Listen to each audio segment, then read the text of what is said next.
Bom dia, boa tarde, boa noite para você. Tudo bem por aí? Sim? Ah, sim, também. Hoje o dia é um daqueles, eu avisei em sala, nós começamos um tópico novo hoje lá no primeiro A e B, e daí deu nó na cabeça. Então eu prometi para alguns coleguinhas, falei, avisa o grupo lá, dona, né, não vou dizer nomes aqui para não expô-los aí publicamente, mas quem sabe, sabe. Então, vamos lá rever uma das coisas mais lindas do universo, chamada logaritmo. Pelo amor dos meus filhinhos que eu não tenho ainda, logaritmo. Não vai colocar um i aqui, não é logaritmo. Passe vergonha. Logaritmo.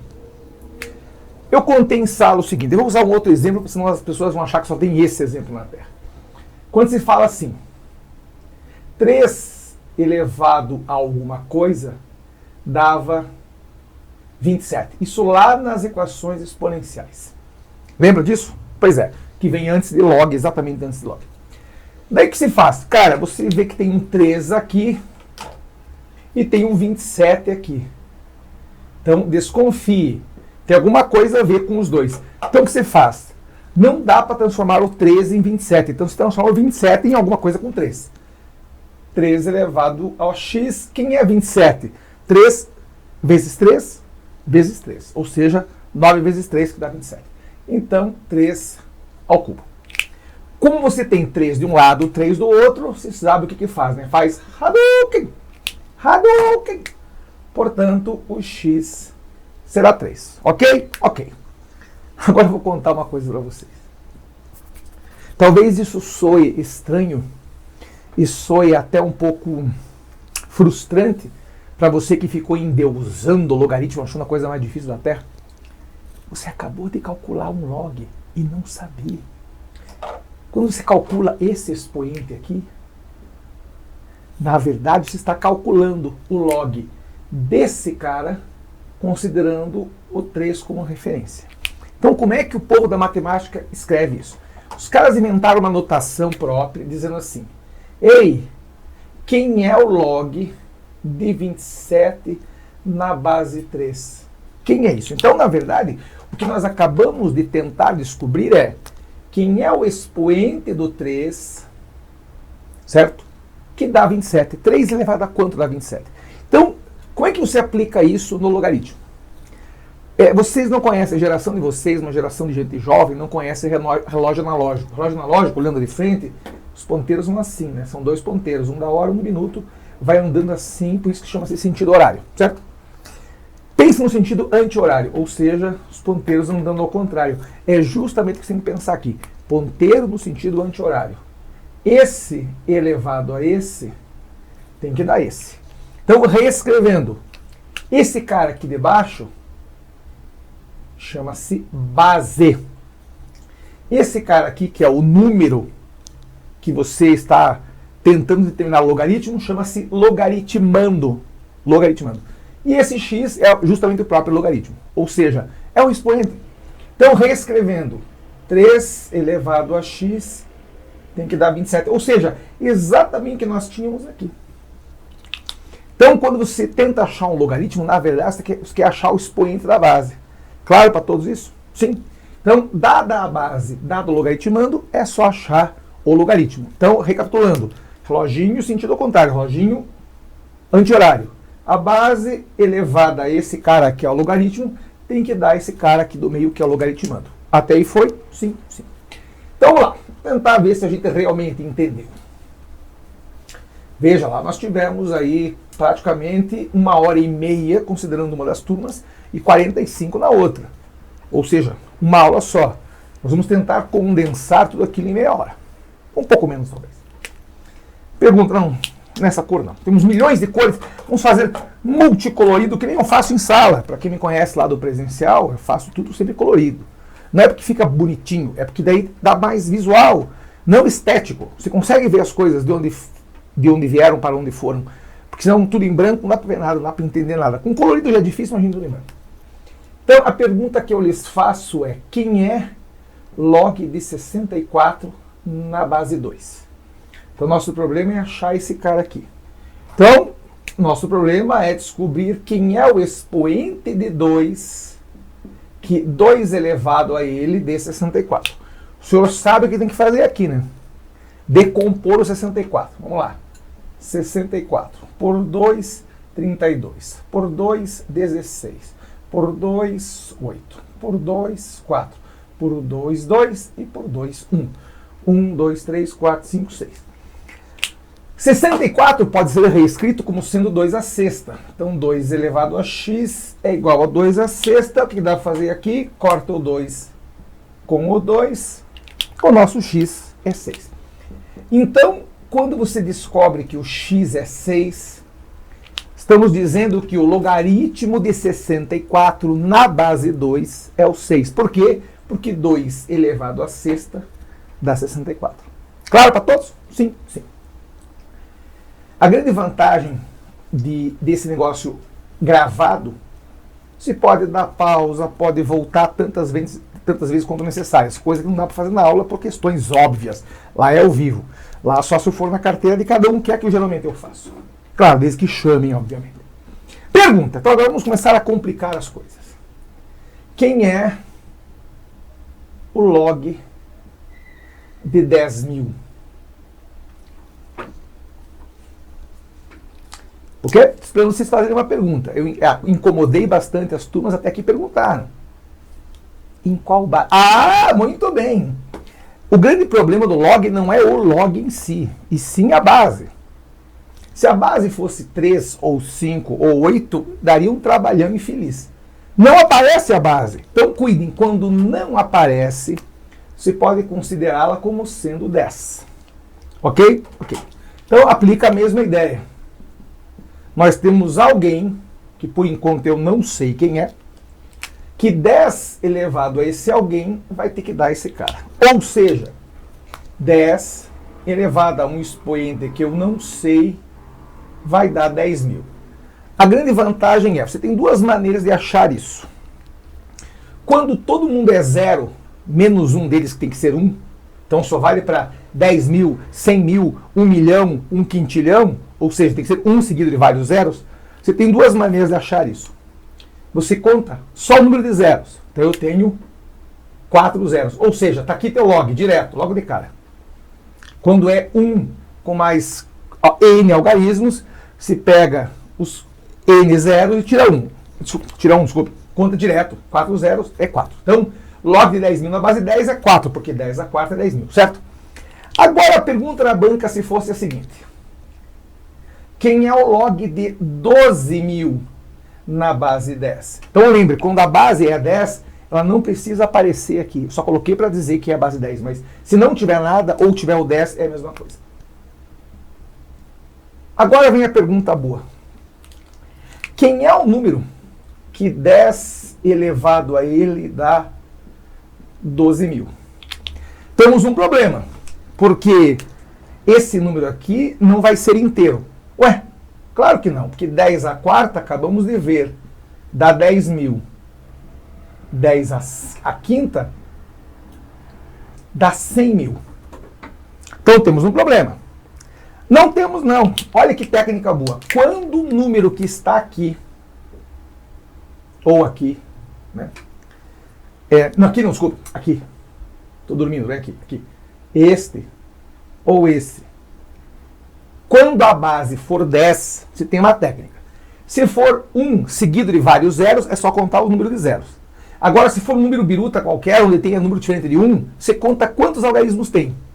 1, 2, 3, 4, 5. E tira 1. Então, são 5 algarismos, vai dar 4. Só que não é 10.000, é 12.000. Então, é 4 e uns quebrados. Por enquanto, não interessa para nós quantos são esses quebrados. Nós vamos fazer um segundo e talvez um terceiro encontro de logaritmo para poder entender isso. Então, recapitulando. Se é 1 seguido de zeros, você conta o número de zeros e põe direto. 4 zeros, o logaritmo de 10.000 na base de 10 é 4. Certo? Isso funciona também com a outra técnica. Conta quantos algarismos tem e tira 1. 1, 2, 3, 4, 5. Menos 1, 4. É verdade. Mas nesse caso dá 4 exato porque só tem 1 e zeros aqui. Claro para todos? Aqui tem 5 algarismos, então vai ser 4. Só que não é 4 redondo, por quê? Porque aqui não é 10 mil, aqui é 12 mil. É um pouco mais do que 4. Então se pode dizer que é 4 nos quebrados. A banca pode muito bem perguntar: em que faixa está a log de 12 mil? Eu contei isso em sala. Letra A, entre 1 e 2. Letra B, entre 2 e 3. Letra C, entre 3 e 4. Letra D, entre 4 e 5. E letra E, entre 5 e 6. Então está entre 4 e 5. Você pode jurar lá que o log de 12 mil é 4 e uns quebrados, como se dizem por aí. Certo? Muito bem. Ainda insistindo na questão da base 10. Agora começa a complicar. Quem é o log? Eu não vou colocar mais a base. 0,001. Então a base é 10 porque não está lá. Quem é esse log? Então, olha que bonitinho. Quem é 0,001? Como é que você lê isso? 1 milésimo, certo?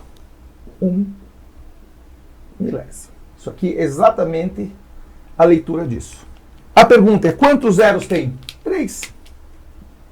Só que eles estão embaixo, ó. Ele é uma fração decimal, é 1 sobre 1000, 1 sobre 10 mil, 1 sobre 100 mil. 3 zeros estão embaixo? Não tem como errar. Não tem como errar. Ou você faz assim. Você sabe que 0, vai dar negativo. Certo? Vai dar negativo porque é 0, Onde está o 1? Na terceira casa. Ó. Primeira casa, segunda casa, terceira casa. Menos 3.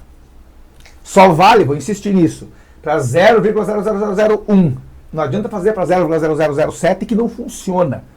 Daí não vai dar menos, entendeu? Vai dar uns quebrados. Então, por enquanto, vamos nos preocupar só quando é 1 e tem zeros. Ou antes ou depois. Vamos ver se a gente entendeu isso mesmo. Quem é log de 0,1, 2, 3, 4, 5, 6? Eu já fui dizendo para facilitar a sua vida. Ó, 1, 2, 3, 4, 5, 6. Está aí o seu log. Log de 0,000001 é menos 6. Não tem mais o que fazer. Claro para todos? Sim, sim. E daí, a última coisa que nós vimos em sala, que daí deu nó bastante na cabeça, são duas propriedades. Duas propriedades bem legais. Só que uma coisa tem que ser sabida aqui. Eu vou colocar o log como sendo uma regra padrão. Quando se fala que o log de A na base B é C, isso só é verdade quando se viu o reloginho ao contrário. Quando este elevado a esse tem que dar esse, ou seja, B elevado a C tem que dar A. Então só funciona nesse caso. Mas temos algumas restrições. Por exemplo, a base não pode ser 0, a base não pode ser 1 e, ao mesmo tempo, a base tem que ser maior do que 0. Então, esse cara está aqui embaixo não pode ser 0, não pode ser 1 e também não pode ser menos 4, menos 2, menos 7, não pode ser número negativo. Mas pode ser fração. A gente vai ver lá no segundo encontro que pode ser fração. Claro, então, isso aqui é uma grande regra que o senhor espera que o senhor guarde isso para o resto da vida. Se o log de A na base B é C, é porque o B elevado a C é o A, certo? Daí isso aqui gera uma propriedade que diz assim: o log de A na própria base A é 1.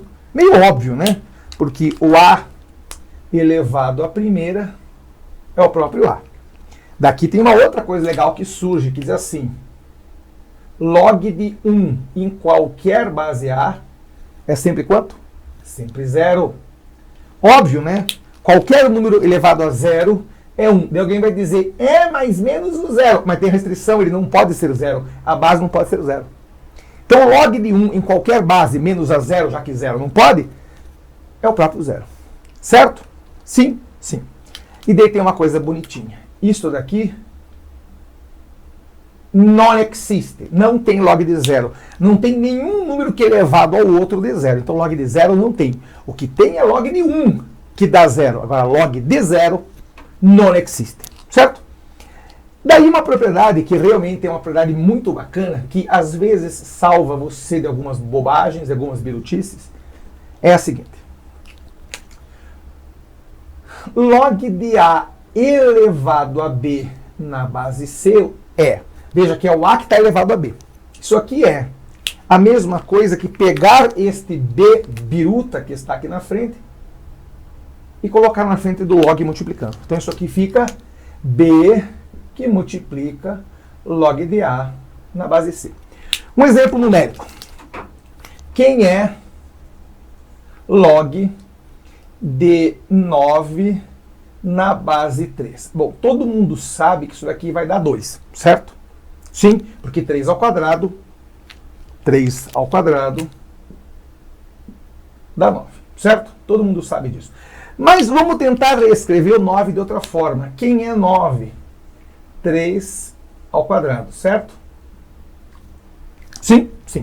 Isso aqui, por enquanto, faz de conta que eu não sei quanto é. Por essa nossa propriedade aqui de cima, a gente pode pegar esse 2 e passá-lo multiplicando aqui na frente. Então fica 2, que estava lá em cima, vem na frente, que multiplica log, esse 3 continua aqui e a base continua aqui. Nós temos uma propriedade que fala, desculpem aqui, eu vi a coisa, caiu a caneta. Uma propriedade que fala log de uma coisa na base exatamente a mesma coisa, ou seja, log de A na base A, isso aqui vale 1. Log de 3 na base 3, ou log de 5 na base 5, log de 20 na base 20, é 1. 2 vezes 1 é o próprio 2. Então, realmente, isso corrobora, isso confirma que log de 9 na base 3 é 2. Por quê? Nós reescrevemos o 9 como sendo 3 ao quadrado, certo? Isso fica claro quando você vai fazer operações como, por exemplo, somas de logaritmos. O cara lá da banca diz assim, quanto é log de x ao quadrado da base x menos log de 4 na base 2. Então, o que você tem que fazer? Separar em dois logaritmos diferentes, um sendo isso aqui inteiro e o outro isso aqui inteiro. Daí você calcula um por um. Só que logo de cara tem um 2 como expoente. Só esperar o retardado da moto passar. Eu falo, não dá para gravar vídeo porque tem os retardados que passam com o escapamento aberto para compensar certas deficiências, né? Entende o que eu digo? O 2 que estava como expoente passa na frente. Fica 2 vezes log de x na base x menos log de 4 na base 2. Os senhores acabaram de ver, log de x na base x é 1. Daí perguntaram na sala, por que você fez um círculo? Então, eu respondi para a pessoa que perguntou. Esse círculo eu faço só para dizer que essa aqui, na verdade, é aquela propriedade. Vou insistir nela. Vou insistir na propriedade. Diz assim, log de um número A na própria base A é sempre 1. Então, onde você encontrar isso, log de 3 na base 3, log de x na base x, log de 8 na base 8, já põe 1 no lugar. Então, todo esse negócio aqui desaparece, fica 1, certo? Então, ficamos com 2 vezes 1, e esse 2, lembrando que era o expoente que veio para cá, que vem para frente. Quanto é o log de 4 na base 2? 2 elevado a quanto que dá 4? 2 também. Então, 2 menos 2, tudo isso aqui dá 0. Claro para todos isso? Então, insistindo, se a banca mostrar algo biruta assim, pega esse 2 e põe para frente. Fica só log de x na base x, que vale 1. Então, se a banca perguntar, isso aqui vai depender do valor de x, mentira. Sempre esse cara que tem aqui, 2 vem para frente e fica log de x na base x é 1. Então, ele não depende de x. Isso aqui vai dar 0 sempre, independente do x que você coloque lá. Certo? Dá uma descansada, porque esse primeiro encontro de log foi só para poder entender os meandros disso. Daqui a pouco nós teremos um segundo, terceiro, um quarto, um quinto, um sexto e um 17º. Dá uma segurada, dá uma descansada, porque eu vou, mas agora não volto. Grande abraço, fui!